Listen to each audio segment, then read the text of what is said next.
No one is above the law. To this effect, therefore, it is often said that the law knows no boundaries and that justice knows no race, no tribe, no social class, and regardless of who you are, when you fail the law or when you cannot meet up with the law, you shall be judged, and their punishment accorded to those breaching the law will be accorded to you. It also means that no one is below the law. Therefore, those seeking for justice will have justice when they get to court. And thus, it is the case in any other nation as it is in Cameroon. However, there have been recent recurring scenarios where Cameroonians are tempted to ask the questions, how free or how much justice can those being victimized get as far as the country is concerned? Those seeking for justice, how free is the justice system? Can something be done to accelerate justice for those seeking for justice? This is House of Commons with me, Tah Mai Jarvis.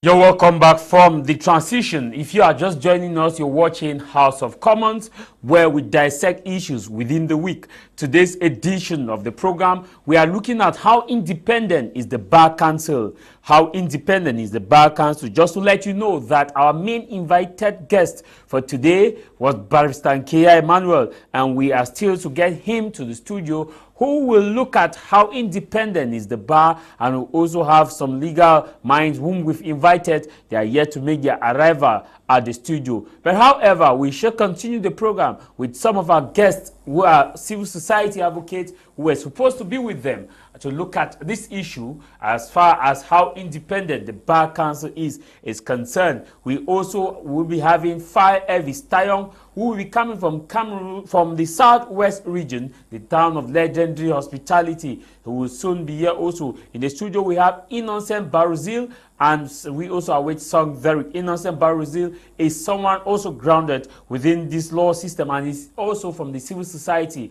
As we await the legal mind, we will start with Innocent Barozil. But first, my question to you, Barozil, happy Sunday and welcome. Thank you, Mr. Tah Mai Jarvis. I want to say happy Sunday to my friend, Soko Richard, who is watching me now in Bonaberi, and to my boss, Mr. Tanga Edwin, who is also watching me from Bamenda, and all the viewers of House of Commons and Mamiza Prime. Thank you. My question to you, we've seen the recent happenings within. I want us first to look at what is making news or what makes news within the week. We've seen the the outing of the Minister of Territorial Administration, as indicated by the Guardian Post of recent, that more than 11,000 or so IDPs have returned to their different destinations. Your reaction to that? Yes, actually, the minister is just talking. Because he himself is in Yaoundé, he doesn't know what is happening on ground. Because actually, if you can talk about some major, if he tells me that some people have returned to their regions, I can accept to an extent. Because major towns like Bamenda, Boya, in the southwest, Limbe, Tiko, they are receiving. If you go to Boya now, the population of Boya is jam-packed. I'm sure the population of Boya now is more than 2 million. Even along the road there used to be no embouteillage, but now there is a lot of traffic in Boya because everybody from Moyoka, Ekona, Muyenge, Bafia, Ekata, all those areas, all of them, they have come now, they are there. Even Kumba, places like Kostala, the people have houses there that they have abandoned. So if you say that I will return back to their normal destinations, then it's wrong. Because if you say their regions is right, because there are certain particular towns in the south and north that are not feeling too much heat of this crisis. Because in Boya, it's my 16 and Munya, that are mostly feeling the heat. But notwithstanding, there are still people there. So with that, to me, I differ with him. To me, that is not correct. Okay. Also, recently, teachers are threatening to continue with the OTS and also stating that the government has not been able to rapidly meet up with the demands. But the government is saying that the demands are being implemented progressively. Yes, that is how the government is. You are a teacher. Yes, that is how the government is. When it comes to embezzle money, they will not take time. They can stand, one minister can stand one day and embezzle 7 billion. There will be no problem. Even when he is convicted, for the government to receive that money back, there is a minister in prison that the funds of Northwest went to visit him. He gave them 400,000 funds to buy costume for him, to buy sport wear. I mean, since Nsungkikang enjoying himself, the money is still there with him. So how will he even bother himself?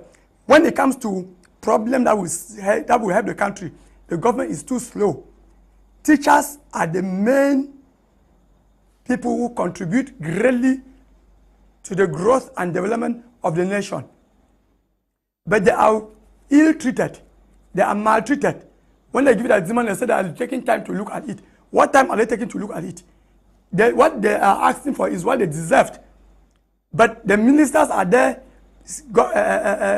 senior government officials, they are there eating money that is not their own. But when it comes to teachers, and they will say they are using their time. So for how long will they wait? How long will they wait? Those things, they can use 2 days and hit with that demand. The money is there, but they don't want to release it. So to me, the teachers have the right to do whatever they want to do, because this government like this, I don't know why, but there is one thing which I always doubt. Why is it that you always give people what they deserve, throw other strike, throw until they are angry? You want to give them what they deserve. The teachers are not asking for anything new. They are not even asked for an increment of their salary. That they should increase their salary. They have not even asked of that. But the advancement and all other things, the salary that some teachers left in the since they are not giving them is still there. They are complaining and they are taking their time to do it. I don't know why this country is like this. I don't know. Yes. So you think that the teachers, but the government has at least pay some of these teachers. The government also made provisions that fines that were dropped years should be evaluated and people be integrated, and that these procedures is a gradual process. Gradual process how? Me, I have written a concours. I have passed. My name is there. I have attended the school. You have seen me. If I thought so, why would they even think that when you leave school, that's when they will start checking whether they have joined a civil service? It means that you have write the concours, because not everybody who writes the concours passed. If you write the concours and pass, they already need to know about you. And as you are leaving school, they are supposed to give you your money. So they are not giving you your money. You have stayed until you are angry now. They are still talking of gradual process. So how long? How long does it take them to embezzle money? When they are even talking about IDPs, the very minister, when the minister came to Bonaberi there to share the items based in necessity to IDP, he was not even giving it to the IDPs. So I don't even know why the Minister of Territorial Administration will be talking about IDPs, because he does not even care about them. Yet they don't care even whether they have gone back to their various destinations. Because he came to Bonaberi, he was calling names. He was the he was there supervising. The 3 names that they call were Hausa names. No, you cannot say that the minister, I was there. No, you were there, but you cannot say that the Minister of Territorial Administration is not concerned about Anglophones, of where we've seen the same minister who have had series of trips in the northwest, in the southwest region, in other areas of the country where internally displaced persons are there, giving out mattress, also blankets and savon, soap, and giving out relief materials to these IDPs, and clamoring that the boys in the bushes should come out and that they should get the olive branch that the head of state has given to the DDR centers. Mr. Elvis, the fact that, Mr. Jarvis, when somebody visits you, there is what they call hypocrisy. When somebody visits you, does not show that the person likes you. The person might just visit you for formality. Yes, the person just visits you. Maybe you can be somebody's brother, the person does not even like you. So the fact that all of us, we are Anglophone, we show that we like ourselves. because the minister came to Bonaberi there, and they were sharing items to IDPs. The 10 names that they called were either Douala, Bassa, or Awuza. And later on, he himself discovered that the names, that maybe the people that he asked them to arrange the names, they gave but the wrong names. He himself, they said you should stop. They shared things there. When you talk about Awuza, I don't want us to go cyber, but when you talk about Awuza, we have Muslim people who are Anglophones.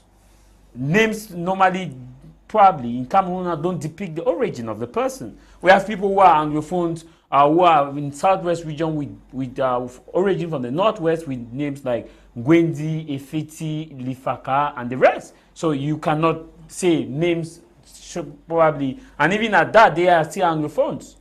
The fact is that, Mr. Jarvis, I live in Bonaberi. Myself, I am internally displaced, or I can take care of myself. But I live in Bonaberi. Most of those things that they should give to internally displaced are not given to them. Most people who take it are not internally displaced persons. So the minister, when the minister is sharing those things, the minister should use internally displaced themselves to share those things among themselves. Because most of those people that they share, particularly in this Douala, are not those. Most of those people who receive food. Some internally displaced before they even get it. Everything is already in short. It's after 1 week that they get it. So it will be either those that are controlling it. Because the minister is just a single person, he cannot be everywhere. So he must work with some people. And those people are the ones that are derailing the whole process. And if you go to Bonaberi and see where internally displaced are living, it's horrible. Yes, some of them are living in horrible conditions. If the government actually cares, when Boko Haram started in the north, everybody in Cameroon came together to raise money to support our military so that they can buy them equipment to fight a single enemy. Now, some of us we are here is not because of our making. We did not plan to be here. So what I'm trying to say that most of the internally displaced, they did not plan to leave their houses to come to Douala, Bafoussam, anywhere they are. So the minister can also initiate a process, because the minister of territorial administration means that he's in charge of the whole territory. Yes, to the well-being of everybody in Cameroon. They can also initiate that process and the raise funds, go to Douala, ask the council to particularly Bonaberi, Makepe Musoke, and other places, ask the council for a place, and the bill is small, even if it's a carabot house, a plank house, and some of these internal displaced can be living there. It's better that they sleep 10 persons in a room than to not even have a place that they will stay. Yes, because people are suffering. When you're talking of returning back to their places, to me, that one is fine. If you go to Moyoka, places are still empty, although places are a little bit full. Go to Munyenge, empty. You go to Kwakwa, places are still empty. Yes, even in Munyenge, there are places in Munyenge that people don't live there. Yes, there are places in Munyenge that people don't live there. Even in Kumba, there are places that people don't live there. Yes, that they have run now and come close to town. Yes, so you should not just generalize that people are returning back to their homes. They can return back to their regions, but not to their homes. Okay, I want us to move straight to the topic. Now we've looked at news-making event within the week. I want us to move to our topic. We await the arrival of Barrister Nkea Emmanuel, and who is our main guest for today. And also, we soon will be having Fire Elvis Tayon, who have just indicated to me that he's around the building. And also, we await Song Derek. Innocent Barozil, I want us to look at the Bar Council, how independent it is. You did law in the University of Boya, and also you've been associating with Legal Minds, and you understand the formation of the bar. How independent is our bar? Yes, before I talk of how independent it is, I want to make many Cameroonians understand what the Bar Council is. Because the Bar Council is an association of lawyers. Yes, it's an association of lawyers, and they take care of everything that concerns law in Cameroon. That means if you want to be a lawyer, you need to register, you need to affiliate yourself to the bar. You need to belong to the Bar Council. Yes, you need to be part of the Bar Council. And this Bar Council, because I discovered many Cameroonians go to school, to the university, study law, but they don't actually know what they are doing. Because the thing that maybe after having a degree in law, studying for 3 years and having a degree in law, you just come out and you are a lawyer. When you come out, the bar council need to organize the bar exam for you to write. And if you are successful, that is when now you can be initiated into the among lawyers as a lawyer. That's when now you can be confirmed as a lawyer. Yes. So most people who call themselves lawyers, because a lawyer is somebody, a legal mind is somebody who can stand and defend somebody in court. And you can stand in court and defend somebody. But you can still study law like myself. I cannot defend somebody in court, although I know law to an extent, but I cannot defend, so I cannot call myself that I am a legal mind, that I am a lawyer. Yes, so that is it. So when you are going to school to study law, know that after that, you will write a bar exam, which is controlled by the bar council. That is when, if you are successful, that is when you become a full lawyer. And being independent is very difficult because some of these bar members are politicians.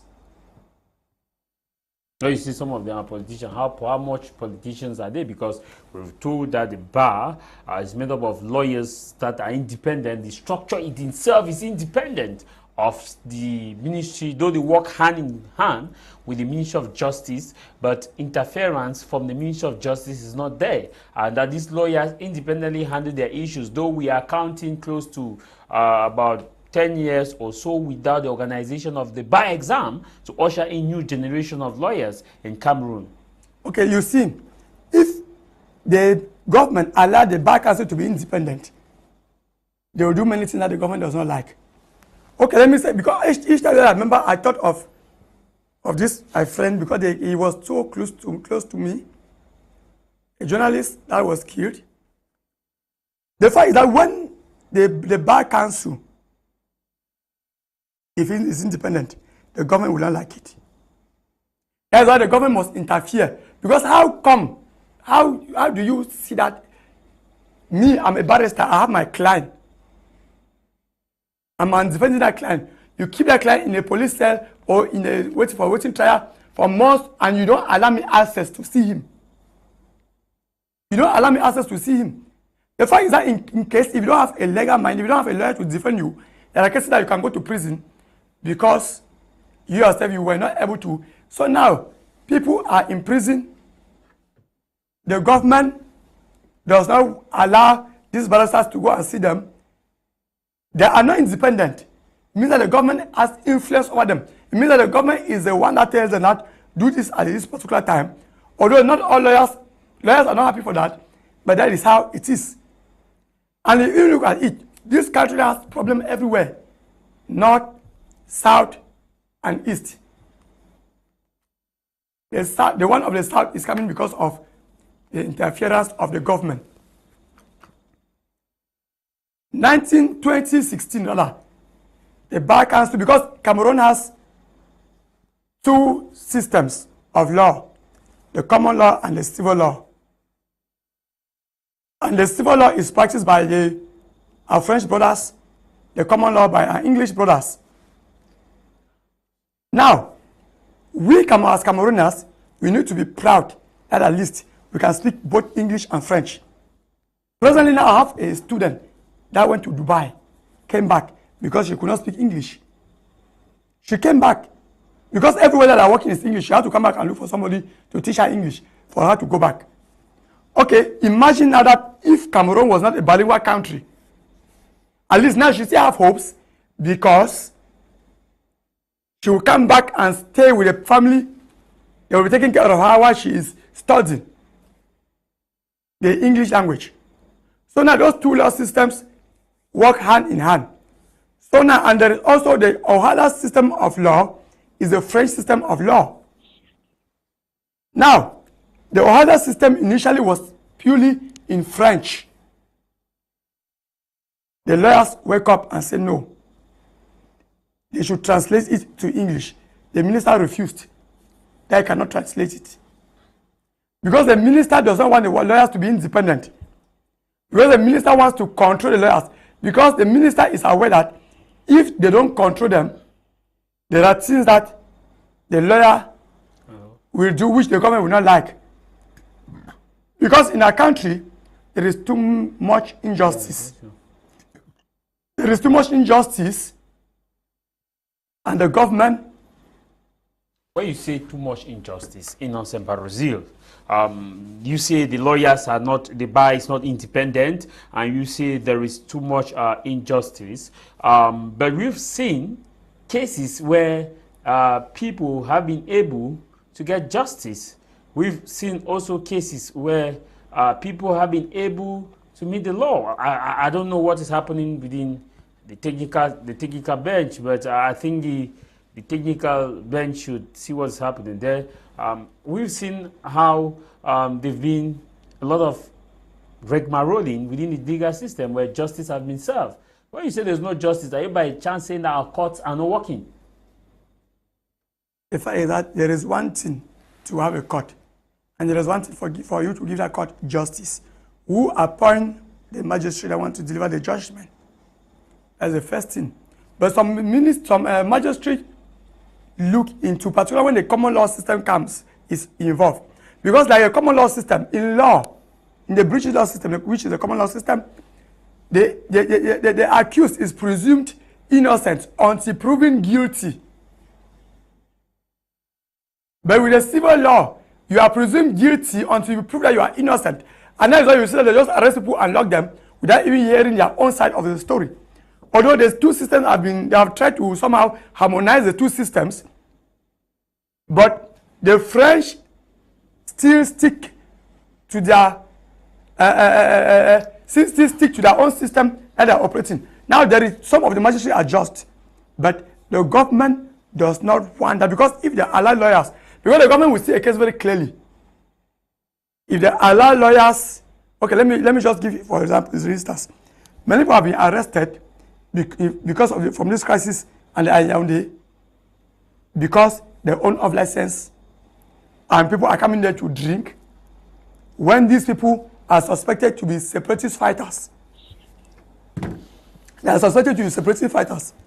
Okay, now you come now and arrest the person who owns the off license and lock him up without even hearing from him.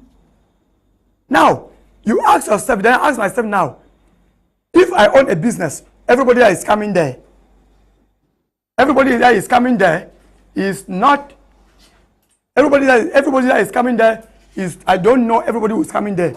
So if you, a military man or a policeman, you come and realize that somebody is coming there, you are looking for that person, you think that I'm the one that is telling the person to come. I'm the friend of that person. I should not say to that person. Okay. But some of us, we don't even know those who are disturbing us. Because all of us, we are disturbed. But we don't even know them. Thank you. We're coming back to you. Let's take on this break. And when we come back, we welcome other members of the panel who have just joined us.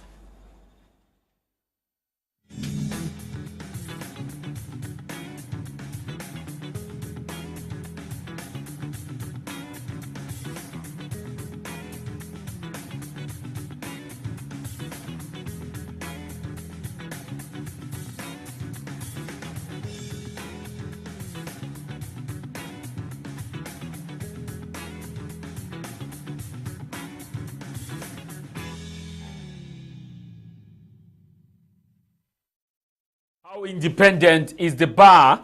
We still await the arrival of Barozil Emmanuel, who is supposed to join us on today's program, who is supposed to be our main resource person for today. We still await his arrival. Here in the studio, we have Mr. Innocent Barozil, who is already here with us. We have also been joined by Fai Evis Tayong, the Kangaroo Man, who is the Deputy Communications Minister of the Cameroon's Renaissance Movement. That is a CRM party, and a party which came second during the 2018 presidential elections in Cameroon, and also a party that is seeking to make its mark as far as Cameroon political landscape is concerned. within the controversial issues that face Cameroon, that Cameroonians are facing within the country, the CRM party also have been focused to ensure that they get the things done from the democratic perspective following the liberalization of the landscape, which is in 1990, where Cameroon's President Paul Biya reintroduced multi-party politics in 1990 and also launched freedom of association, freedom of expression, and freedom of speech as far as the 1990 is concerned. File Evis Tayong, the Kangaroo Man, happy Sunday and welcome. Thanks very much. It's my pleasure marking present here today. Greetings to the people of Gunoko Village as usual. And greetings to Your Royal Majesty, the founder of Gunoko Village, Dr. Fomiki Waters, and to all those of the MECUDA, that is the Meta Cultural and Development Association, where we have been trying our own best as elite to develop that area, and those of Gudeka, of course, we're just coming from Limbe, where we have been trying to put up a hall, you know, to make sure that we get the hall and other things in place as far as development is concerned. You know, putting a hall for the village, for the elites in Limbe, and then contributing in the development is one and another thing. So I think if all of us do what we do in our own little sphere of influence at the level of village development, whether it's in Limbe, whether it's wherever you are, in the village where you come from, I think that's what we call cultural identity as an African. But then, I think that greetings to the people of Njan Division, of course, their their conference equally took place yesterday. It was quite another eyesore. Even though probably we had the president of that conference, Royal Majesty, that is Fris Nyasako Gerard, who was quite very much present. Probably Prime Minister could not make it for one or two reasons. But I think that the message once across, we'll find time to come back to that. But then, issues of bar and what they do is our main focus for today. Thank you very much and happy Sunday to all those who are listening to us, wherever you are. But then the kangaroo system in Yaoundé will need to do something to empower the Bar Council as other countries have done with theirs. Briefly, before we get straight into this topic with you, I want us to look at the Dian newsmaking headlines within the week. Many people were expecting to see Cameroon's Prime Minister Chief Dr. Joseph Diongote, mindful of the fact that he's an elite of the area, he's a chief of the area, and he's also an Anglophone, and he's also someone who championed the restoration of, you know, the peace in the region, and has been advocating to ensure that those who have carried out pick up arms should drop them and get to the DDR center to be reintegrated back to the society. Yes, I think that from the time the plan of that Prime Minister's homecoming was announced, we had been among few of the political analysts in the country who felt that it was not very timely. We had thought of it that it could be more of a provocation, which could instead make those holding arms to probably challenge the status quo of the Prime Minister in that area. Of course, we're talking about a period when we just lost the deal. We just lost the mayor. All of them are of course, Adekondo Titi and a host of others, which is still fresh in our memory. And so, with the Prime Minister not being present, I don't know what transpired at the level of Yaoundé when that arrangement went on, and then the Prime Minister could not be there. Where we had all the arrangements that we had 100% sure that he had to be there. But then, if the Prime Minister did not come, whether what happens in the kangaroo system in Yaoundé, I don't know, but I think that it was good as it did not come too, because we are looking at a situation whereby we are still very fragile. And you know what is killing us in the whole of this process? If I listen to the speeches that were made over there at the council hall in Mundemba, they were all speeches of praise singing to the regime in Yaoundé, and seemingly giving a wrong presentation as if all is well. And that is what has killed us till today. Because you imagine if our GO had gone round and come back, he would have simply told them that everything is back to normalcy, which is not so. The war has changed its face. It has now metamorphosized into another asymmetric system that sometimes you never can tell. I am coming from Bamenda before even the issue of the Mundemba. The gunshots we get in the town of Bamenda is a regular routine now. Minister Paul Atanganji said we just have a handful of No. Now, if you say it comes from Minister Paul Atanganji, I begin to ask questions, because it is his role as the territorial administration boss to give a semblance that all is well. It is his role. You understand? People have been complaining about Mr. Paul Atanganji. I said, no, that is his role. It is just like when Mr. Issa Chiroba Bakari was there as Minister of Communication. He was doing his role as a spokesperson. Well, he had to lie several times. No, but you cannot say he had to lie. No, he had to lie. No. How? What you say he had to lie? What do you mean? I am telling you as an investigative journalist on the ground. I am on the ground. They are not all the time on the ground. And when you are not on the ground, the information you get are most of the times doctored, which means they are thwarted. It's different. I am coming from the northwest. I'm coming from Gunoko village, the palace, and all around the area. But if I tell you that it's easy, not I'm lying. Because sometimes we pass through the tin and turn. But sometimes I just say that we find some time to appreciate the security forces and even the amber fighter, because sometimes they decide to accept that as journalists, let's do our job. But it's not very easy, I should admit that, because if you know wherever you pass in a particular control, the questions you go through, you know you are between life and death. When you pass to the death of the military, the questions you go through, you know you are between life and death. So if not the fact that, right, as an investigative journalist, I don't do armchair journalism. So when you move down to the field, the things you see, that's why I said that if Minister of the Administration means business, he should have a way of double checking the information that comes from his subordinates. Well, you say the Minister of Communication, then Minister of Communication had to lie. How can you say this? No, he lied several times. I can give you several instances where he lies. If I can start telling you that I can start mentioning them now, and I'm sure by evening I will still be giving you the examples. You say he's giving official information now? No. Or are you saying official information is relative. There are official information that are lies telling. If you go to Ukraine and President Zelensky is telling you that everything is under control, we are going to resist the Russians. Do you think he can resist the Russians? No. It's a propaganda statement. And if you want to take the gospel truth from President Zelensky in Ukraine, you would think that, and you know they have even hired some other social media groups that tell you they have killed 5 Russian generals. They have done this in Ukraine. They have done this in Kiev. They have done it in this area. Now, but when you go onto the ground, I told you that if you want to get a balanced story, get both sides of the stories. If you hear from Mr. Otaga Jipol, hear from the other people who are on the ground. If you hear from the President Zelensky, hear also from Vladimir Putin. If you hear from pro-West media organs, like we have Al Jazeera, we have here, we have BBC, also hear from Peace TV, hear from Russian National TV, hear from Pakistan National TV, you get the two versions that you can be able to have a good base of analysis. If not, they tell a lot of lies. I say fat lies. It's the kind of system I understand. How can you say this? So I will say this several times because I can justify. If we get a topic where you tell me, give me litanies of the lies telling of the system, I will tell you, but as I said, I am not blaming them because they are doing their role. Of course, you will not expect the Minister of the Television to tell you that the war is giving negative damage at the level of economy of the state. Now, do you know that if you go even to Konjok, sugar company, you get that they are almost halting productions because of the inavailability of adequate fuel. But then the very ministers who came up after Sonaga was attacked, and they told us that they have surplus fuel that could take care of any fuel station.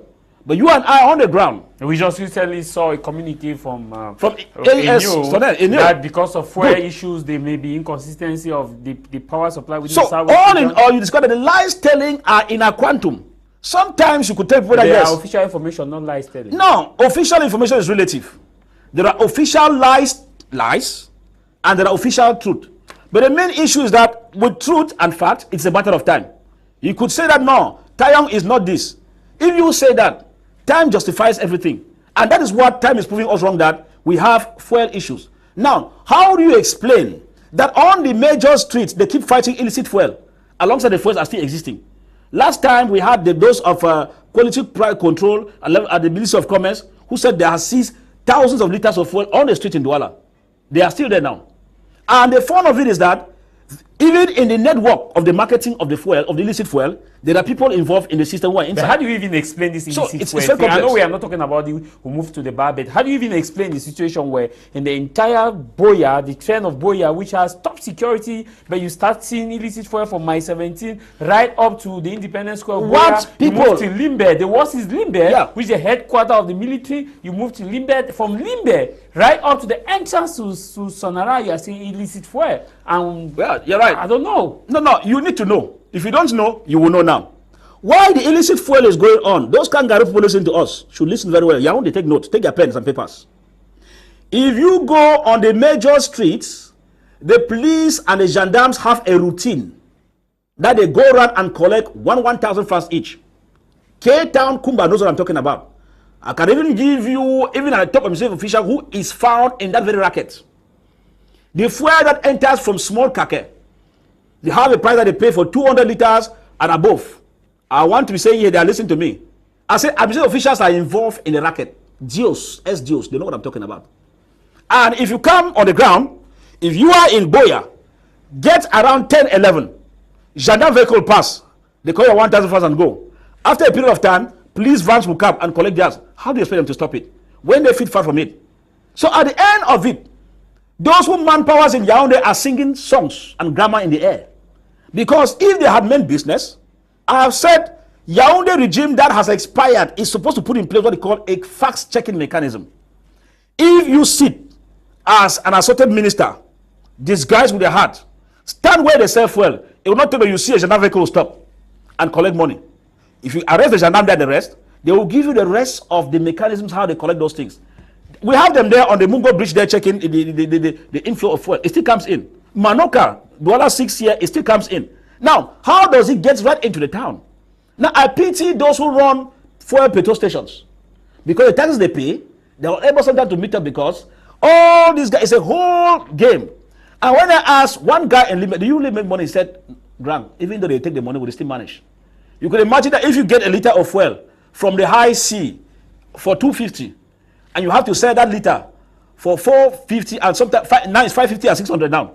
You can imagine that you have more than 50% gain in that. So sometimes when they remove gradually and they give to those guys, that's why you discover that even when they were playing AFCON in Limbe, illicit fuel was banned. Even those that were still selling fuel were still selling it. How was it coming in? The guys at the high sea, the Marines at the high sea, when they catch those thousands, they collect theirs and say, okay, take it on and go. You go your way, I go my way. Sometimes these administrative vehicles use those fuels when they cease. Instead of destroying them as specified by the law, that if you say for doubtful quality, it's supposed to be a procedure by those from the Ministry of Environment to put at the disposal so that these things are destroyed. It's never destroyed. So at the end of it, even when they seize it, they use it themselves. Then all the government bonds are now unshot to those who can buy them at a cheaper price. All the government fuel bonds. So it is a kangaroo system, very complex, that will begin to dismantle here.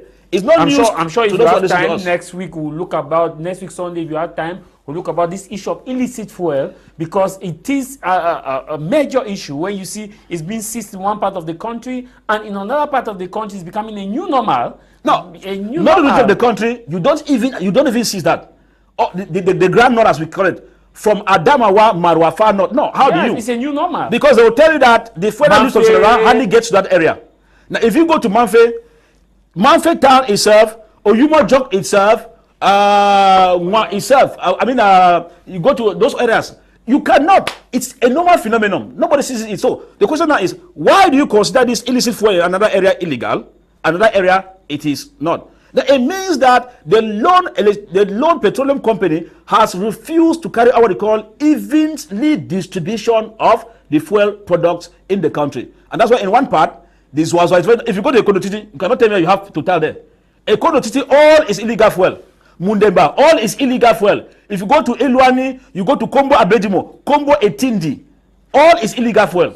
So at the end of it, you start asking yourself, where are we heading to? The system is confused. Okay. So they are powerful one way, in the other area, they are confused in the other way. So it's a confused system of anyhow functioning. Even in area where you have petrol station like in Mai 17, in Limbe, which is the heart. I said half mile. It is being sold there. From half mile right to the entrance of Sonara. Yeah. You see a fuel pump here station here. Yes. You find illicit fuel here. You find about 5 of them along the line. Then what struck me was the main entrance to Sonara. You see illicit fuel being sold there, and I asked myself, what is happening? So that is to tell that the system has failed. And all those who are doing the illicit sales of the fuel, they constantly pay their dues illegally to the uniform officers. Briefly, you want to react to this issue of illicit fuel? Let me come to fire evidence on the topic of today. I want to say it's a privilege for me to share the panel with Mr. Kangaroo Man. Yes, the system is confused, so it's kangaroo for us for real. So I've been seeing him for a while, watching him for various medias, and I'm glad. So I want to say that they cannot stop it, because those who are supposed to stop it, like policemen, gendarmes, the military. How much do they pay them? The fight is that these military people cannot strike because they know what is happening. They see what the ministers are doing. They know what the bosses are doing. Because some of these people to even pay the children of their school fees is difficult. But right now there is this crisis. So how much do you pay them? Then you expect them to go and where they are supposed to have their own money. they themselves they should stop. It means you are justifying their crimes. No, I'm their not. salary is very good to them all. I'm not, because they sign entering, they are using it illegally. That money, 80,000, 100,000 francs is what they signed for. They should use it, and instead of doing illegal things against the norms of the state. No, the state himself does not. They don't do right. They themselves don't know. No, but still, not something to go. You have already said what they call action personnel in French. No, you have already said that even divisional officers are involved. Are you saying that? Yes. Are you saying that as a journalist, before getting into journalism, I know this is the basic salary of journalists. I get to journalism, and I know the basic salary, and I'm complaining that I'm not being paid as my peers in other professions or other countries are supposed to be paid. That already I know the salary, and nobody forced me into it. I had a choice not to do journalism. Are you not justifying illegality? Who told you that they went there because of that salary? They did not go there because of that salary. So it means that they are thieves by nature. The fact is that they have seen other things, other places. Like for instance, a teacher, if you want to make money, you must use your extra time and organize extra classes, and students are candidate, they will not even pay. You must use your time and write a book, which students will come and buy before you make extra money from your salary. So they have look at other professions. What I used to say is the years is what? If the head of the water is dirty, the ground will be dirty. So our leaders should lead us by example. Okay. Let's take on some few messages. This one from Pepperish Future Z says, but illicit fuels create employment to the youth who are involved in the business, and also help the government in her inadequate supply of fuel to the hinterland and where petrol station isn't available. And this other one reads, it says, Albert Bibi says, man with great analyst, Mr. Fire Elvis, you are a man of wisdom. Comfort Clovis says, please, we are still waiting for the Prime Minister reply. Ever since he visited Abuakwa and make a handful of promises, he have gone mute. And what is going on over there? This other one reads, it says, it's coming from Wuzurio. Wuzurio says, yes, even the Arab has embraced English to be their second language. Mr. Jarvis, the cases that justice was served was about 2 cases out of 1,000, and this is coming from Kudi. The controversial Fondong Richard says, to the best of my knowledge, it is not independent because they can't organize by exam. Only the Ministry of Justice does. Again, we don't have separate arm of government in Cameroon. All in all, the regime has swallowed everything. So basically, those were some of the messages or reactions from the social media handle. Fire Elvis Tayong, how independent is the bar? You are so close to things in Cameroon, and you are the second or the deputy communication minister of the Cameroon Renaissance movement. Your party has been captured the Ministry of Justice in the country, where most of those party militants are legal minds, people who understand the law. But when we look at the bar, though Nsungkikang was supposed to be here to explain to us some of the technicalities, unfortunately, we are yet to receive him. How independent is the bar? Well, we understand that the Bar Council in the first place is a council that manages the affairs of barristers or legal minds or counsels who are also known as auxiliaries to the judiciary. Now, taking a look at their functionalities, we understand that they are hitherto attached to the tutelage ministry known as the Ministry of Justice. That is very correct. Now, if we look at their functionalities, we realize that they have their status quos as well as their rules and regulations that governs their functioning, especially as far as safeguarding the well-being of the barristers who fall within the Bar Council. Now, at the level of being independent, first, the fact that it's a council that functions like an association shows that it can never be independent because it gets its validation under the Ministry of Justice. Therefore, from its creation, from its inception, the independence aspect is ruled out fully. Now, if you talk about independence, the only independence the bar has is when it comes to ruling on matters of jurisdiction within members or within the Bar Council. For example, if you have a problem with the lawyer, you know that you could write to the bar council or the bâtonnier representative in the area where you are, and that issue can be addressed at that level. Of course, some of them are sanctions within the level of the bar, following their rules and regulations. Some of them are suspended, and some of them are equally given fines. Some of them have even their chambers sealed by the bar itself. Now, those are operations that fall within the armpit of the bar council itself.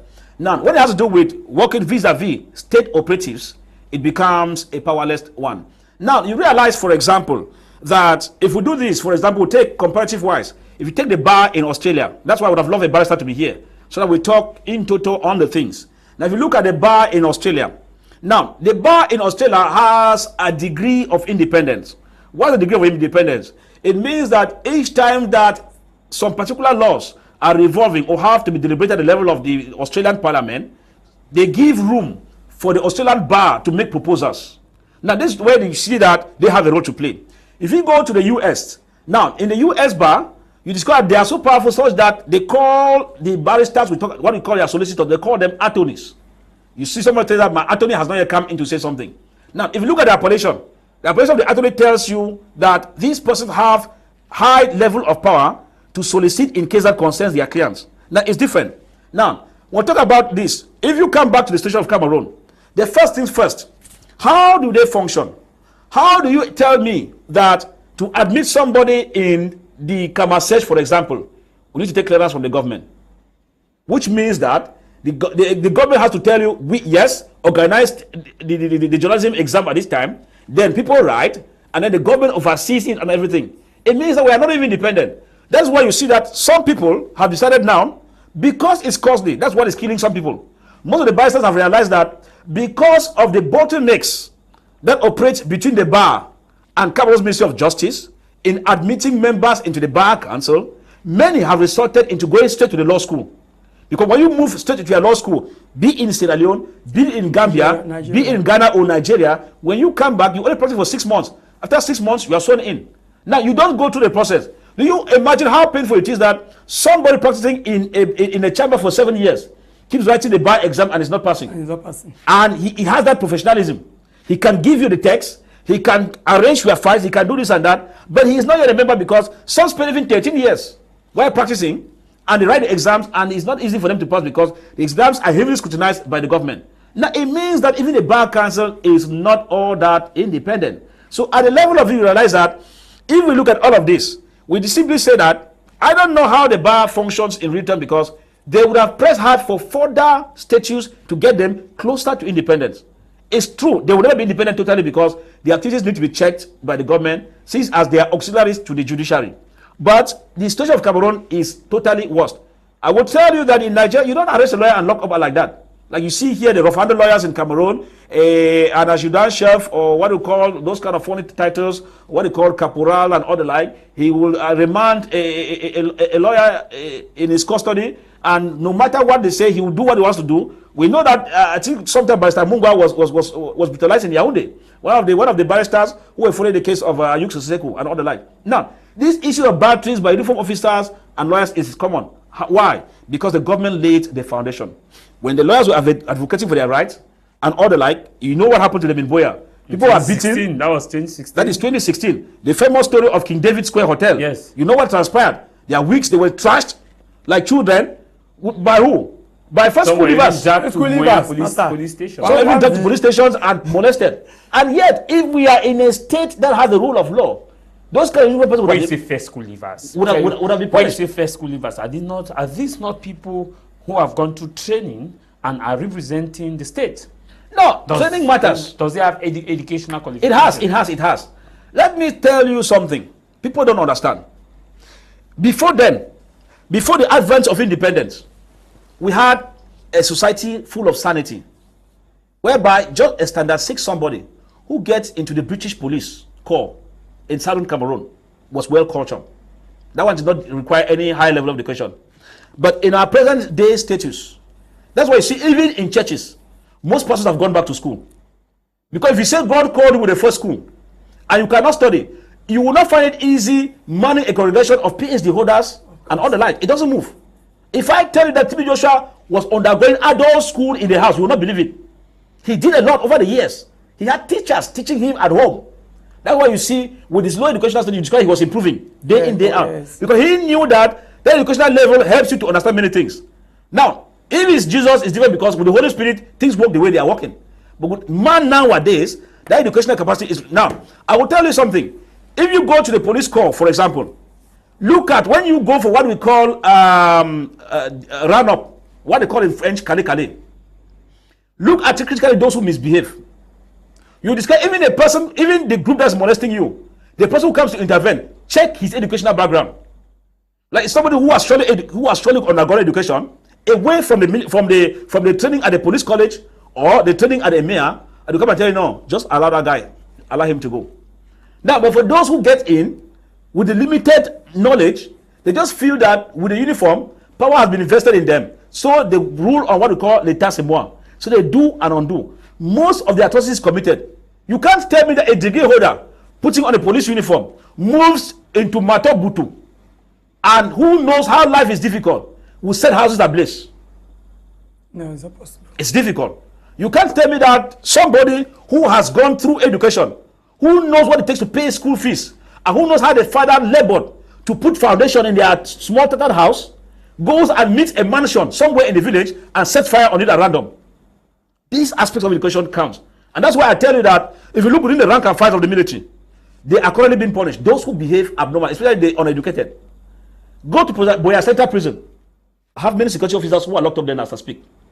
When you go equally to Kondenge and equal to New Bell, we have another situation of a guy, an element of the B, who is befriending another girl, that's in Douala, and took upon himself because he heard that the girl was going out with another person when I molested the guy. And later on took the guy hostage, came back, and the guy was begging, and later on squeezed 200,000 from the guy. I'm talking of a recent case now. The military, the B guy himself, and one of his accomplices, two of them who took their uniforms, put them on to come and intimidate, and I extorted 200,000 francs. They are now in New Bell prison. They are watching me. They're getting what I'm saying. Now, if you look at their fines, these are first school leavers, because a degree holder or even at advanced level, no, which is a plus that the legal system is working, huh? A plus of the legal system. That the legal system is working. No, it's not the system that sent them there for the time being. I want to tell you that the colonels and the commissioners are educated. Take a look. Wherever they are misbehaving, wherever you see a high rank and file, educated arrives. You discover the scenario changes.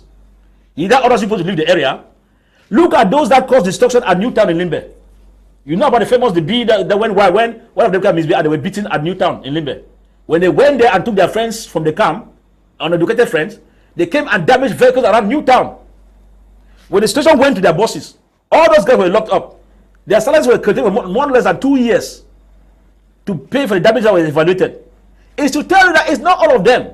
The educated ones. If you have a problem with a police officer or with a gendarme officer, move to the boss. The boss who is educated, once he discovers the element has faltered, punishment is meted. It's so. The guys, most of them who are there, is not because of the judiciary. It's because their bosses in the first place tell them that that's not what you were sent to do. As you are dating the image of the corps, take your punishment for the time being. So the judiciary simply keeps them on the instructions from the bosses of the various command units. And that's how it functions. But it's really a call for concern. So if you come to the bar, for example, you can't tell me that a lawyer who has undergone academic studies. Now, even if I had A-level and I got into the police corps, I must give him some respect because he did not sit on the bench clowning. To sit and acquire knowledge as an advocate is not biscuit. And so sometimes the way in which you react. But now you realize that the state itself plays that role. When they want to rough-handle you, they send us on educated classes. Since as there are guys who are hungry and they want to show that they have been given command power, they act abnormal. So what happens? The state covers those kind of people. Since as the guys were molested there, they wrote complaint against the ASDU at that time in FACO, wrote complaints against the security officers. Cases went to nowhere, meaning that it was a state-sponsored terrorist act against the lawyers. So it becomes a call for concern that if we begin to have a society where we want the bar to be independent, most of the bar council officials are human rights advocates. How many times have they gone to court? Come to the station of Cameroon Renaissance movement. How do you explain to me that because that's the only party that has the highest number of advocates, that one is a fact? We have not less than 65 advocates, lawyers within the party.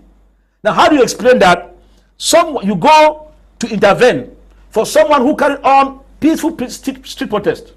He is chained, he is sick, and he's chained. What's the difference between that person who is chained on the bed? Why is sick?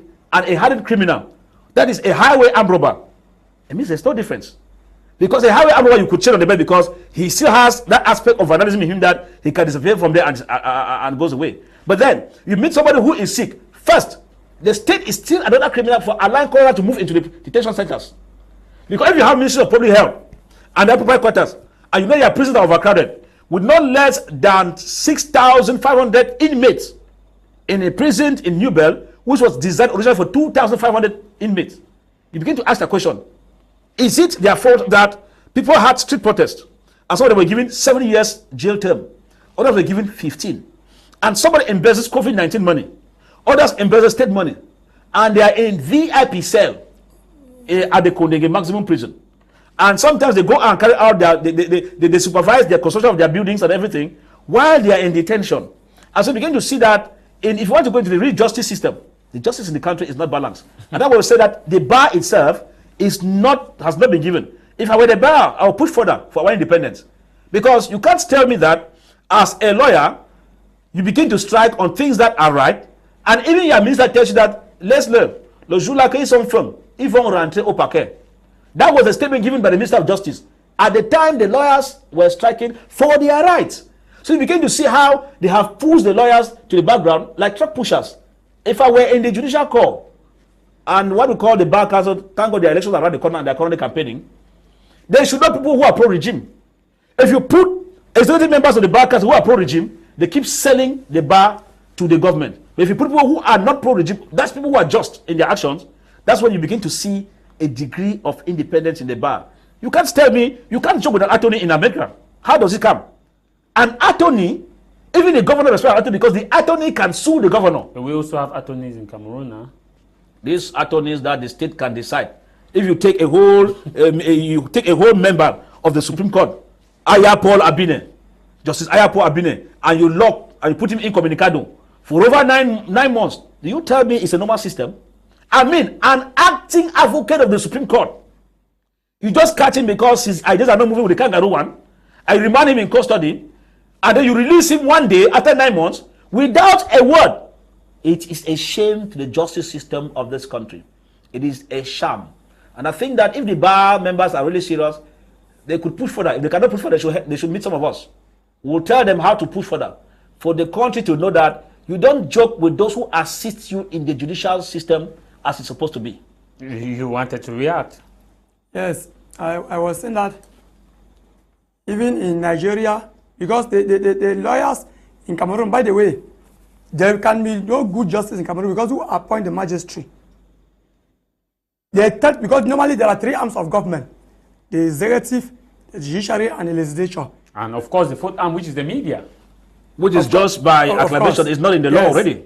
Yeah, yes, of course. It's supposed to be in the law. Now, because the media assists greatly in terms of development and other things, but the government have ignored the media. Now, these 3 arms of government, you discover in Cameroon, the executive is a supreme. Yes, the executive is a supreme. Because how come that the president, the chief judge of the Supreme Court is appointed by the president? All members of the Supreme Court are appointed by the president. But it happens in all countries now? No. In Nigeria, see, in Nigeria. In the US. In US, the presidents appoint the Supreme Court justice. Let me say, but it passed through the... No, it passed through the process. Yes, it passed through the Senate for approval. Voila. The Senate can so that system is different. But here it's not just appoint at the moves. It must pass through a process. Even in Nigeria, the president appoint the chief judge, he passed through the Senate and they approved.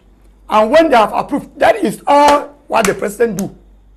All the members, the magistrate, chief judges of the High Court, Court of First Instance, others, even to call somebody to the Supreme Court in Nigeria, you as a lawyer, because you have to be a magistrate, you have to go through a NAM. In Nigeria, you don't do like that. If you're a lawyer, you have stayed for 5 years, you have the right to apply as a judge in the Court of First Instance.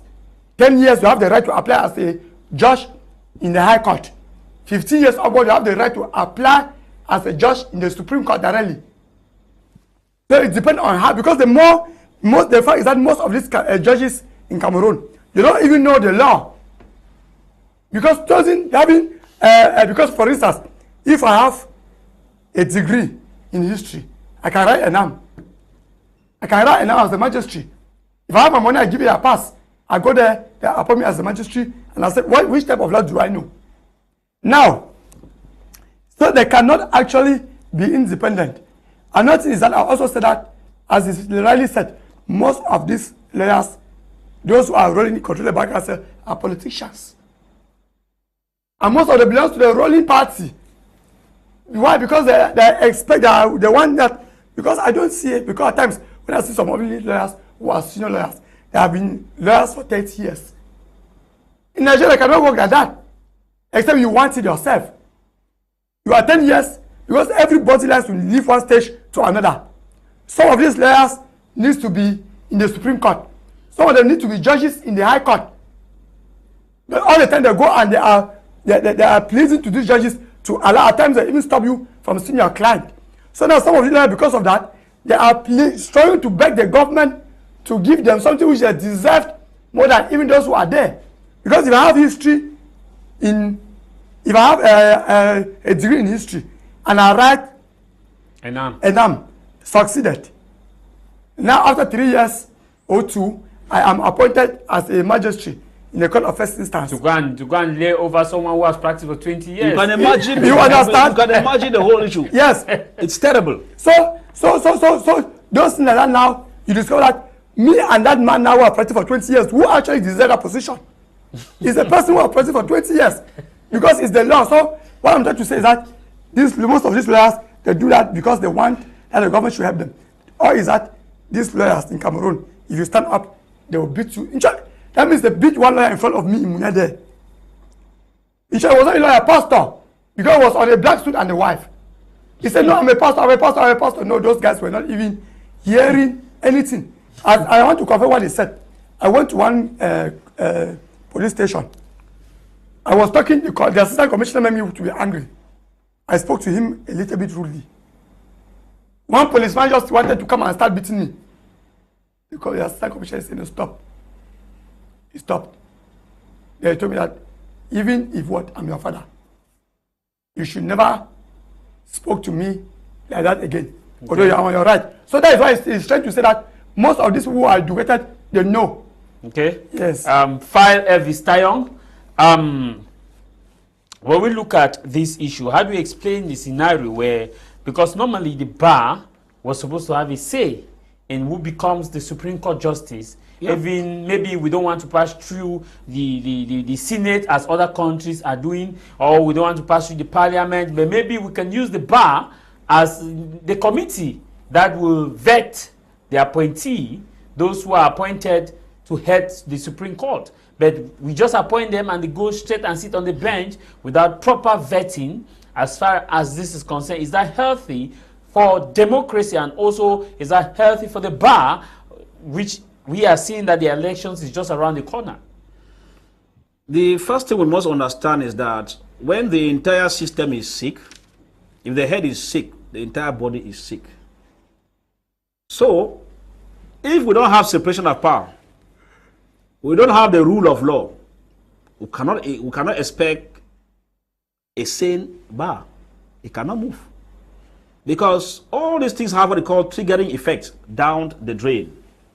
That if you sit and you have people who have studied, counsels, advocates, and they are not given the opportunity to express their job the way it's supposed to be. Because most of the issues that are supposed to be professionals have been politicized. You can't tell me that there's a client at Bonanjo, and as a lawyer I arrived there, and the client is just charged on what we call minor cases that requires bail, and I come as an advocate requiring to be bailed, but there's an instruction that's come from above that that person should not be bailed. It means that the justice has been flawed. And these are the story we're talking about here. If you see sometimes that CRM suspended the cases, suspended the legal proceedings with most of our militants, it's because of that frustration. How do you expect every day that you move to the courts and you are asking those that are remanded in custody to prove their crime? They are unable to prove. Each time you say they should prove their crimes, they keep adjourning. The good thing they find is adjourning. And when they adjourn, it's not something like coming in 2 or 3 days time, let's put the files together. They will tell you in 2 months' time. You come to another case, they say no, in 3 months' time. You come to another case, say in 2 months' time. As you only realize that it's a jigsaw puzzle game. And start asking yourself, but where are we coming all the way? And start asking yourself, but what is the crime of A or B compared to other high state assassins and state embezzlers and criminals? It is a call for concern. That it just suffices that a man has his connection and has a problem with Fire Elvis. He just orders, as Fire Elvis goes there with the commandant of the brigade to answer a convocation, and they tell you are not going back. And your lawyer comes and said, no, but Fire Elvis is not supposed to be here. They said, no. He was given a convocation and he went to answer. Not like not that he refused and then they start hunting him, because when you don't respond to the convocation, it's not a criminal offense. They have to issue the second one, and the third one, if you don't respond, there they can give you an arrest warrant. Whatever situation where you take your legs and go there yourself to answer the convocation, and you arrive, they tell you that you're not going back, and your attorney comes and they tell you no, it's from strict instruction, he cannot be bailed.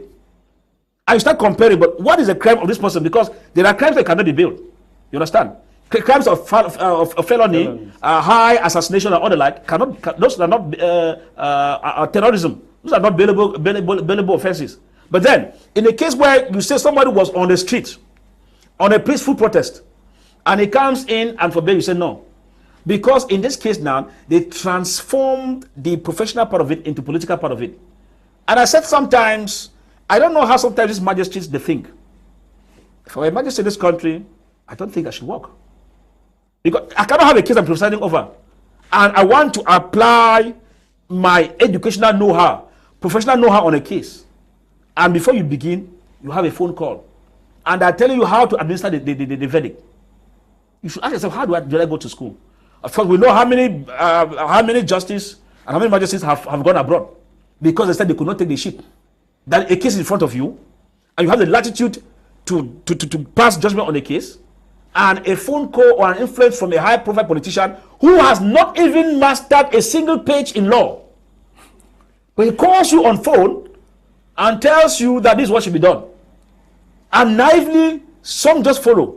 And you're slamming somebody 7 years jail term, somebody 10 years, somebody life imprisonment, when you know deeply in your conscience that this verdict is not verdict coming on your own part as an expert in the legal profession. But will you even blame the magistrate, like Barozil said, where you have a situation where a lawyer probably has served as a lawyer for 15 years.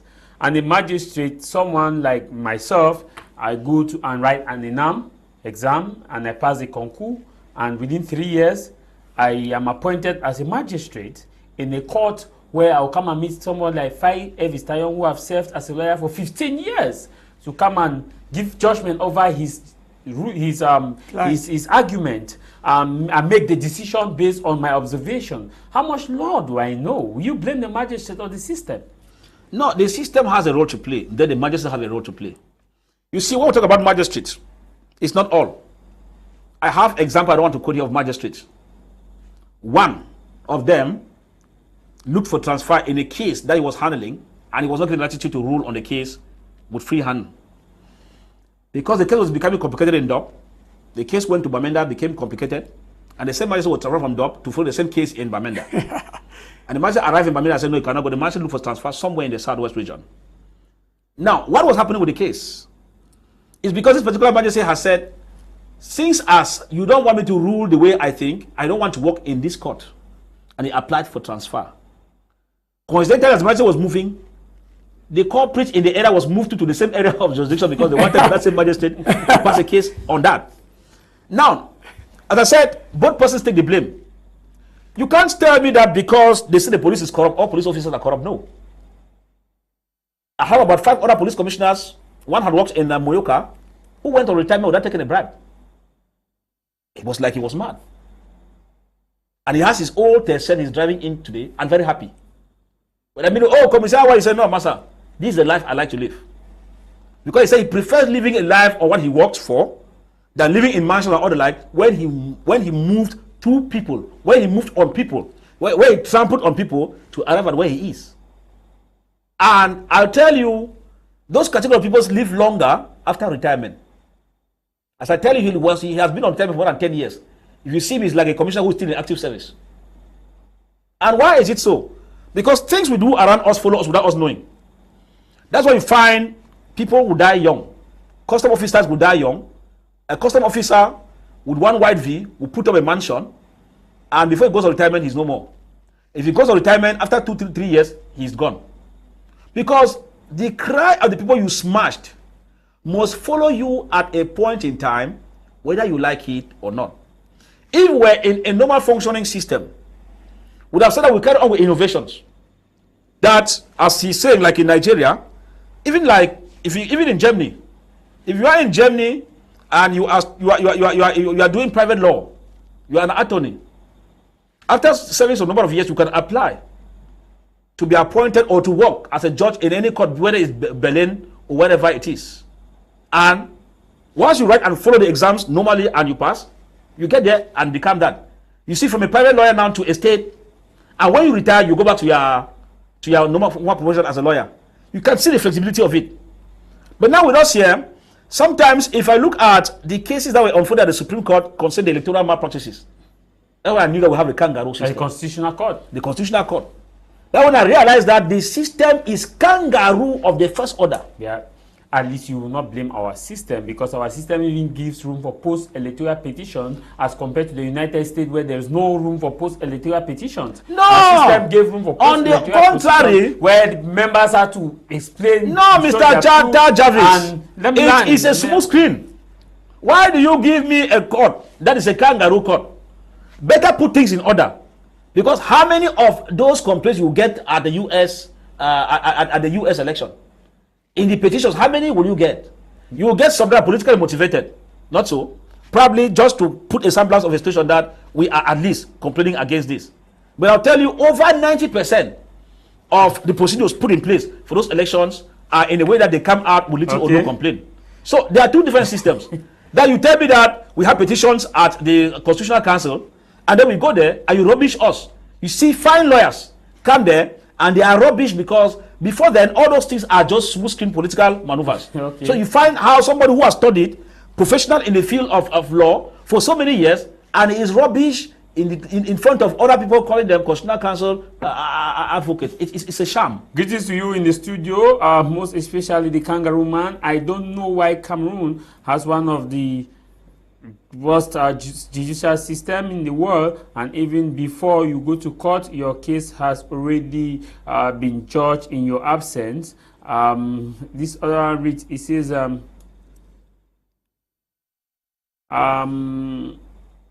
this one read, it says Max from Germany. Max, who is a very active in the House of Commons group, says, hello Jarvis, the kangaroo system has no independent bar council. In fact, that may be the reason for Barozil to exist. Now we hope in the political landscape of Cameroon that there will be unity between Barozil and CRM to fight the kangaroo system. Greetings to the brilliant men on the panel. Max from Germany. And this other read, it says, I am Marvin Tumbala from Boya. My regards to the kangaroo man and happy Sunday to you guys in the studio. This other read, it says, happy Sunday to you, nice program. I just want to have this one to make that the Bar Council has not and will never be independent. Even with new administration, it will never be independent. If you're writing us, please tell us where you're writing us from, and so that we can properly acknowledge you. This one read, it says, good morning, Mr. Jarvis. May God protect Mr. Kangaroo and the guy with the blue t-shirt and Dr. Aqua. Always pray for them. I love this program. Vivian from Yaoundé. Madam Vivian from Yaoundé, happy Sunday to you. Happy Sunday to you in the panel. I love the discussion. I wonder if ministers of this country do listen to the channel, to this channel. Discussion in this channel can help them to change this country. God is speaking to you, to our leaders. More wisdom to you all. Foya Linus in Bamenda. And this other read, it says, good afternoon, Jarvis. Did President Paul Biya reintroduce multi-party politics in Cameroon in 1990 after pressure from the launching of the SDF with bloodshed? Was multi-party democracy brought to Cameroon? So credit doesn't go to the head of state, Gideon from Mutengene. That is a debate for another day, Gideon. Because whether we like it or not, we go by the decree, not by what happened, but it was reintroduced by President Paul Biya in 1990. Let's come to the second topic, Innocence and Barozil. The second topic, let's look at the creation of the bar school, of the law school. We've had a lot of issues of late. The last bar exam was launched in close to 10 years ago, and we have still not had a bar exam, and there's hope that it will be launched after a new bar administration is sworn in. We know the bar is preparing for an election. But can the creation of a law school, I'm sure our technical team, there's an omission, not can A, it should be, can the creation of a law school positively affect Cameroon justice system? Can it affect it? Yes, the fact is that this law school, even the lawyers, they will not want it. Because the law school, as you leave the law school, you are now a full lawyer. Now, there is one thing which we don't know. In this country, people are, almost everybody is a power monger. Somebody will be a president in a country meeting, and he will not want to leave. He will keep on postponing election, because they want to remain in power. What is happening is that in the bar association, why it is difficult, we cannot blame only the Minister of Finance, the government. Because even those in the bar, they know very well that if the supply of labor is high, more than the demand, they will pay low wages. The rate to hire them will be lower. That is why they are doing everything to make sure that there are few lawyers that can handle that. Somebody can leave, somebody can even have about 20 cases. That is what is happening. But now the justice system is entirely in the hands of the government. So whether there is a law school or there is no law school, it can't affect the justice system. Because it can affect the justice system in such a way, because at least it will make those who desire to be lawyers to easily become lawyers, not waiting for so many years for bar exams, and some will even die without achieving their aims because they don't have money to go to Nigeria or Sierra Leone or Ghana. Now, if a law school is created, it will help that, but the bar council will not see, because even there is a law school, there is no law school. As a lawyer, you must belong to a bar council. Yes, you must belong to a bar council. But the bar council cannot be independent.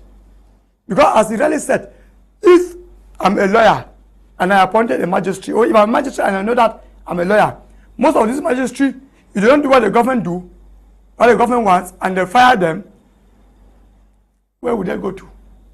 They don't have anywhere to go to, because that's the only thing that they did. They went and studied magistracy in Nam. That's all they know. But if you are there, in Nigeria, lawyers, a lawyer they will hire a lawyer for 70 million naira. 70 million naira, huge money. Lawyers in Nigeria have money more than magistrates, more than judges of the High Court. They have a lot of money. So which means that even somebody is applying to be a magistrate, it's just at least the person wants to rest a little. And the person knows that if he doesn't work do what the government wants, even if they fire him, he will have somewhere to go to. He will have something to be doing. So even there is a law school and there is no law school, the bar council will not still be independent. It will not still affect our justice system. Our government they don't want anything that will disturb them. They themselves, they don't do things right. Okay, why are teachers striking now? Teachers are striking because some of them leave school for long. They have not paid their salary. They have not started receiving salaries. Some of them have been receiving salary. They have been working for long. No advancement. Advancement has not been paid. Now, which means that what the government is doing is not right. If teachers now go to the street, of which the Constitution of Cameroon gives room for peaceful protest, If they want to protest now, the government will say they are against the government. They will arrest them and lock them up. But then so they don't do anything right. Oh, you are taking us back to the teachers. Now we are talking about the no, I'm not. What I'm trying to say is that the law school will not create any, will not make any difference because the government of Cameroon will still be there to stop. They just only do in Cameroon, only do what the government wants them to do. But Five, I don't know if you agree with what Innocent Barozil is saying, because he said he may not create an impact, but will it create an impact? And also to the thousands of students who graduate every year at the University of Boya who are longing to become lawyers. A lot of them go to the chambers and stay for, let's say, 7 or 8 years, and some 10 years, as you articulated, with the hope that they will write the bar. But if the law school is there, wouldn't it be more profitable even for the government? Because in law school in Nigeria, it's close to 4 million or so, that this money goes to the coffers and also save more time of people who want to be lawyers. Yes, no, law school has its merits and demerits. Probably we start with the merits. The merits of the law school first helps to put in place the proper training of legal practitioners in terms of specialization.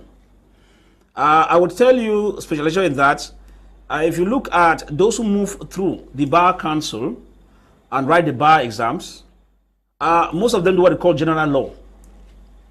Now, but if you realize that in an advanced system, general law has its place, just like general practitioners in the medical corps, but specialists also have their core. We have maritime law, it's a specialty. We have aeronautic law, it's a specialty. Business law. Merchandise law, it's a specialty. Unfortunately, if you have a case between one company and another that has to do with goods you ordered, and probably they were not delivered as specified by the contract, most of the times you'll be getting with the general lawyer to do that, because we don't have those specialized lawyers. They are there, but very few. Those who came from London, America, some specialized units in Nigeria, they are there. But if we talk about those who went through the bar council, that I practice in these chambers. From these chambers, I'm writing my bar exam, I've passed, and I'm not practicing back. The rest have just read in the course of it to get to particular specialty, which is a worry. So if a law school is created, it'll be easier for that specialty to be looked into. That one is good. 2, for the merits of the law school within the country, normally, as you have said, it helps to cut down the finances of those who aspire to become lawyers, who probably cannot go through the bar, through the numerous procedures of probably practicing in the chambers and then writing a bar exam. That one will be good, because the 4 million you'll be spending to go to Nigeria, Sierra Leone, probably you will now have to pay maybe 1.5 million, 1.2 million, probably in Cameroon to come out with that without any strenuous aspect. Those are some of the advantages.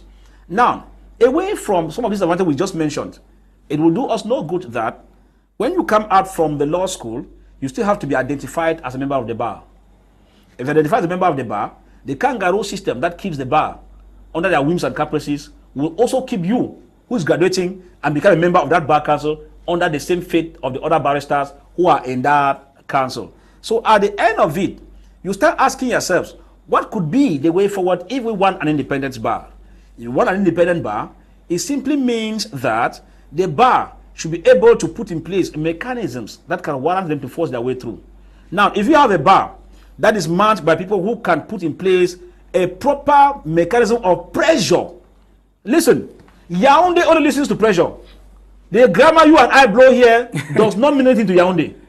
But once pressure is exerted, of course, we know the teachers are coming back again. They've issued their communique. We've come back to the second round of the strike as they announced. Now, we're not coming to that. But if they have to put under with the pressure, the government must bow. Because when you put on pressure that this is what we want, or the bar will not function, how do you explain that barristers at one point in time were on strike, and it was affecting those of the common law, and those of the civil law had no problem? It was really a worry. That's why you see that the system puts in place the mechanism of divide and rule. So if you people want to come out and say, no, it's an issue of common law, it means those of the civil law, they continue their work. Now, if those of the civil law want to start, common law will do the same. So at the end of it, if we think that the bar council needs to move forward, law school, first of all, law school is overdue. If I were someone who has powers to be, I will catch all of those in the Ministry of Justice and trash 54 strokes each. That till today, Cameroon does not have a law school. Gambia has a law school. Gambia and Cameroon. Gambia with just 2 million plus people. With just 2 million plus has a law school. And Gambia is still some of our lawyers. Yes, most of our lawyers were in the This Gambia. is witchcraft in body light. I say that it is Rwanda. witchcraft. We have Rwanda law. Rwandan law school is there. And they are due from genocide that killed thousands of persons. Have we not been bewitched? I say under number condition, those that man Ministry of Justice, but that's the president, are supposed to be taking 72 strokes each. I mean 72 lashes publicly. No, but maybe they have their reasons which are legal and Which legal reasons will you tell me that we are all people nationals should leave to Nigeria and put money there? Because when they go there, they pay housing, dormitory fee, they feed, they buy there, pure water and everything. The economy goes there, and they come back only with the knowledge. That's what they come back to, empty with the knowledge. Empty. And you tell me that this kind of people should not be trashed? No, but we have been bewitched to the first order. Now, maybe they have their own agenda, and the time that CRM, it is an evil agenda, Mr. Journalist. No, like you said that Mr. Chiruma and the Minister of Territorial Administration are talking or are acting based on the position they have. Maybe the minister or those in that area are acting based on that same. The only good thing I will beg on you to do, call the Minister of Justice to this platform and call me. Call Minister Laurent Eso to this platform. Call his Secretary of State, by Sajijo Momo, to this platform. Call me alone to come here with them. Let them come and tell us which justification do we have that Gambia with 2 million people has a law school. Cameroon with close to 30 million has no law school. But we have schools of embezzlers operating in the air.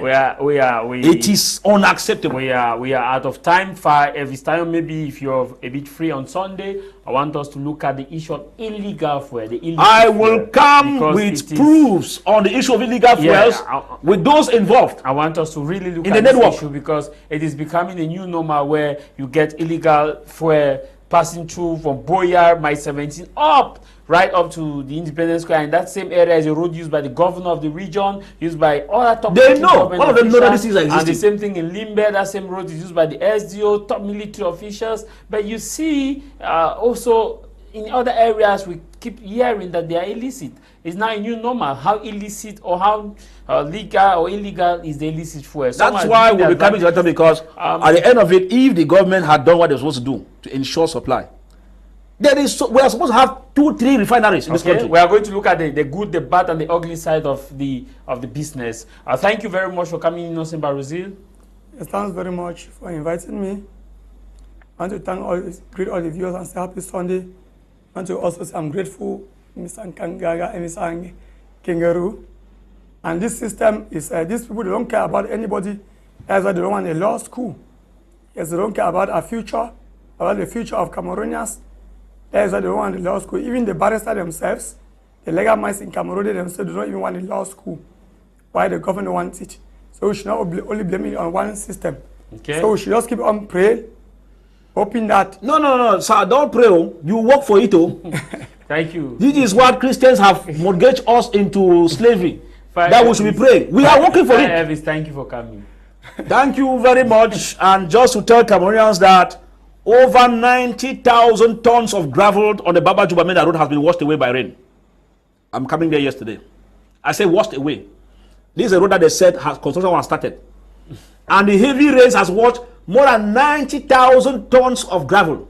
Engineers, hear me. 90,000 tons of gravel on that road have been washed away by wild rain. Okay. Those are those who are doing construction of the road. I pity that project. They will hear from us very soon. Thank you very much, Elvis. All those who took our time to watch the program. If you want to be a member of the panel, you can reach me on the number on your screen, 676-431-384. I can also include you in the group, WhatsApp group of House of Commons, so that we continue the debate there. We want to apologize for not having Barrister and Kia Emmanuel, who was supposed to be here, as he had indicated, and also Song Derrick. The program will come up again next week, Sunday, at exactly 12 to 1:30 p.m. Until then, until we meet again, what matters is that you should stay out of trouble. My name is Tah Mai Jarvis from Cameroon's economic capital, Douala. Bye-bye.